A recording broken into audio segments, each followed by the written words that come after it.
Lendlease's One Sydney Harbour, located in Barangaroo and designed by Renzo Piano Architects, is one of the most luxurious development projects in Australia and maybe even the world. Sitting at 70 stories tall with a wide variety of building services, both design and construction introduce obvious complexities in coordination. In addition, more subliminal issues surrounding structural slab deflection over the construction period, as well as over longer durations during the building's life cycle, are of concern. In partnership with Lendlease Digital and Podium in our Digital Twin as a Service solution offering, CadMakers is developing a digital twin for construction incorporating all disciplines from architecture, structure, and MEPF into one fully integrated model.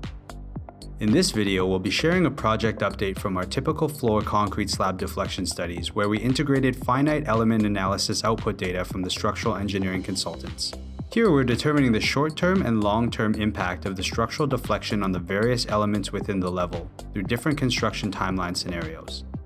The luxury units on level 68 were selected as the units to study, as this was the floor identified by the structural engineer as having the maximum deflection. In particular, for this project we studied the following.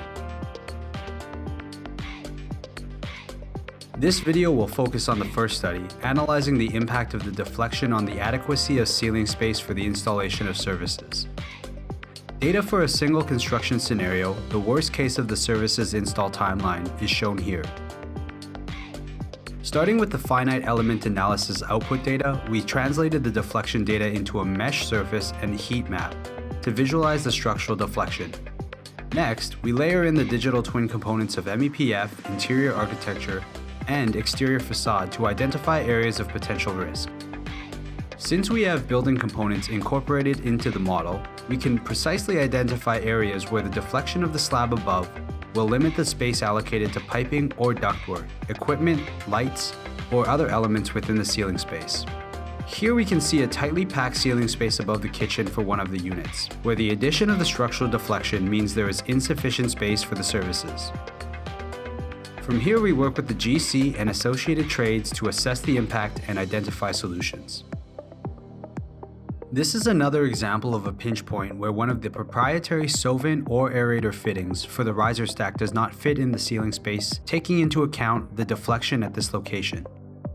Knowing this in advance, the team has resolved this issue by ensuring we have an enlarged fire-stopping sleeve to accommodate the fitting partially into the concrete soffit. In addition to the ceiling space, we also studied the finished floor to determine if the deflection of the slab would cause cracking of the large format stone tiling or an uneven finished floor over the building life cycle. From including the facade fabricator's custom mullion profiles, structural post-tension cables, and their associated overpull volumes, no detail was spared in this project.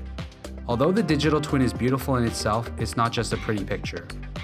Incorporating all details of the drop ceiling, insulation, and fittings, we were able to pre-coordinate the project before mobilizing resources on site and work with the construction team to identify and incorporate solutions.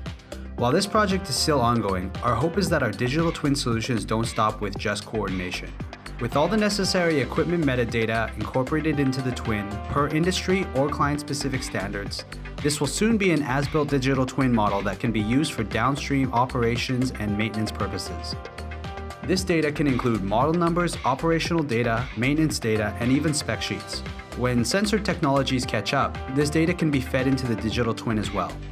This is just a small preview of our digital twin capabilities and fly-throughs for this project. If you like this video, please like, comment, and subscribe, and reach out to us if you're interested in learning more about how we can help de-risk and optimize your projects. This has been Ryan from CadMakers. Thanks for joining us, and we'll see you in the next video.